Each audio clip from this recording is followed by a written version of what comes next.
Hello, my name is Robin and I want to thank you very much for taking the time to watch this new video of mine. I'm here at YVR Airport to fly with WestJet. 2 weeks ago we flew with subsidiary Swoop to see how they handle the situation with the coronavirus. Now obviously I'm not taking these flights for fun. I'm taking these flights because I actually had to do something here in YVR that I couldn't do otherwise. But today we are taking WestJet and it's a good chance for me to compare how Swoop and WestJet, the parent and subsidiary, handle the situation with coronavirus, and we're going to also find out how YVR Airport handles the situation.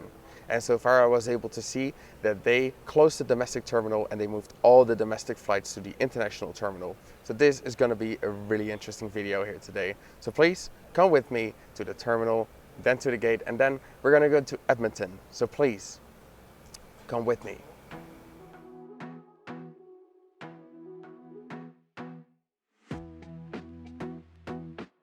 As Canada's second busiest airport and one of the most important ports of entry in Canada, Vancouver International Airport was among the only 4 airports in Canada that did not get their borders shut entirely.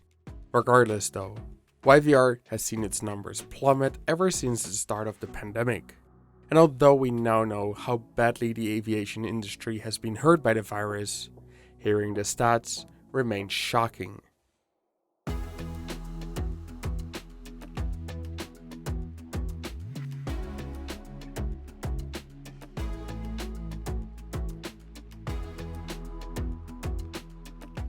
In the entire month of April, YVR only saw 68,730 passengers traverse. To compare to April last year, YVR saw an average of 69,000 passengers a day. A little correction on what I said on the introduction though. While Vancouver Airport have made large changes in its operations, they haven't closed the domestic terminal entirely. They have closed the domestic terminal check-in and baggage drop-off areas and moved these to the international terminal. And all domestic flights are restricted to the use of the gates in the C concourse only. Regardless of the merger of the domestic and international check-in areas, both the WestJet and Air Canada site look like a ghost town, although it being a late Monday afternoon might have played little role in the crowdedness.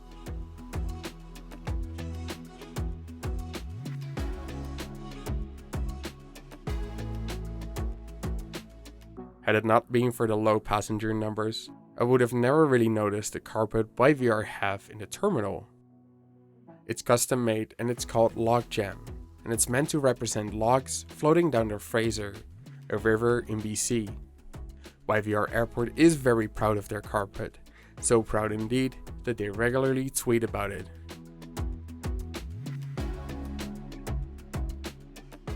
A lot of businesses have been closed as well because of the low traffic. Close to all the shops were shut during my visit at the 22nd of June. As for food places, there are really only 2 choices in the C concourse. It was either healthy organic food from Joe and the Juice or not so healthy food from Vera's Burger Shack. And since I didn't know when I would get the chance to eat greasy airport food again, naturally I chose the latter. Boarding was a little slower than usual and much more strictly organized in zones to avoid crowding. Aside from having my temperature checked with an infrared reader, I was also asked several questions regarding my health and whether I had been in contact with someone sick.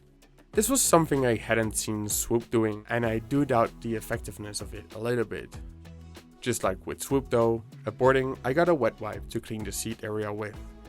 The 10-year-old Boeing 737-700 we're flying on today had just come in from a quick flight from Edmonton after being parked there for an entire week.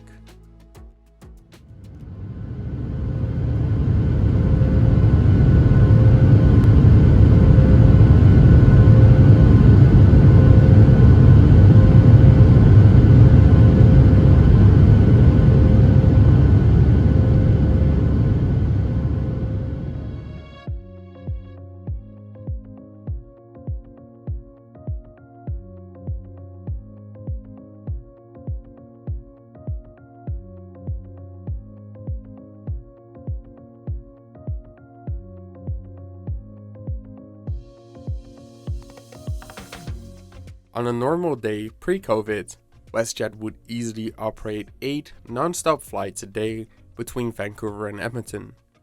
Back in June, this was down to just a single flight a day. In April, WestJet announced that it will start blocking the middle seat on all their flights to facilitate social distancing, practically making the entire aircraft fly like they're in premium economy or Euro business class, but without the service. Unfortunately, WestJet has already suspended seat distancing since the 1st of July. There are two things missing out of the literature pocket: the in-flight menu and WestJet's in-flight magazine. With the lower passenger number, and likely as a cost-saving measure, WestJet has not printed an edition after April. The seats WestJet have on the 737 are identical to those on Swoop's 737 aircraft, which is not surprising since the entire Swoop fleet consists of hand-me-downs from WestJet. Biggest difference though is the much more generous legroom WestJet have. And although this plane was delivered to WestJet in December of 2009, the interior is still in excellent condition. And after adding WestJet Connect for in-flight entertainment, a power outlet with USB, and now with WestJet upgrading their premium seats, these aircraft are only getting better. While general service has been suspended, staff on board won't let you get thirsty. I had bought a bottle of water in the airport thinking I'd get nothing on board. But to my surprise, WestJet still serves bottles of water and Biscoff cookies. Oh, have I missed you. That bottle of water I bought in the airport probably still sits unopened in the seat pouch today, as I totally forgot about it when I disembarked. That's $3 well spent. At the end of March, WestJet decided to completely suspend all flights to foreign destinations. In total, the capacity was cut by around 95%, although WestJet remained serving every single domestic destination in its network. Unfortunately, WestJet had to lay off thousands of people due to the virus, some temporarily, some permanently. I'm sure WestJet knows that they're making the best decisions towards their survival, because at the end of the day, Canada needs an airline capable to compete with Air Canada.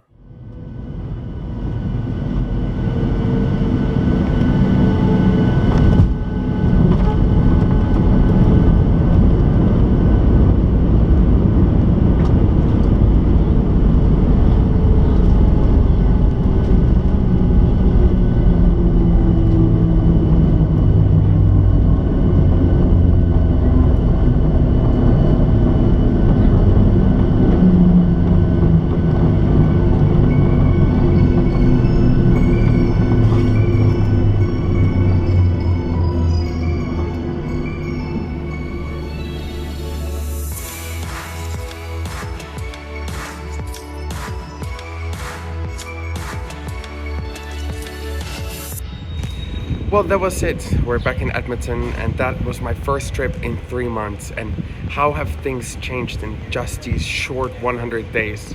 Everything is different. Starting off at the airport, where Air Canada actually does temperature checks before security already, whereas WestJet does it at the gate.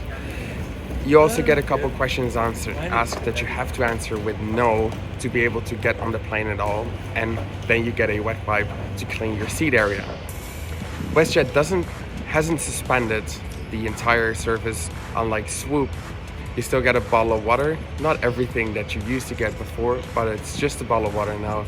And you still get a Biscoff, and that was the best Biscoff that I have tasted in a long time. It really is. It was good to be back in the air. I really enjoyed it, and it's just really weird altogether. Of course, I'm not sure when I'm going to be flying again, and until then, I will still be making the podcast. So make sure to subscribe to be notified of my next podcast when I upload them on my channel. So thank you so much for watching, and then hopefully see you next time at the podcast. Bye.